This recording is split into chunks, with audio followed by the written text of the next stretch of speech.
Kakav je čovek Oliver Ivanović, kandidat za gradonačelnika Kosovske Mitrovice? Svega nekoliko sati nakon što je izašao iz sedišta njegove stranke, rođeni brat Igora Rajčića, kandidata sa Ivanovićeve izborne liste, brutalno je izbo nožem mladića Miloša Šćepanovića, koji je potom preminuo.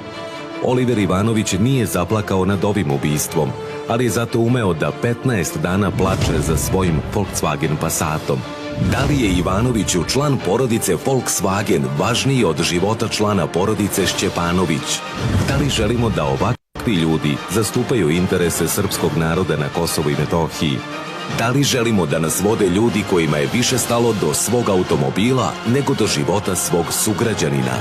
Nepošteni ljudi koji su izdali naše poverenje, ljudi koji imaju podršku Prištine. 22. oktobra ti biraš. Napravi pametan izbor.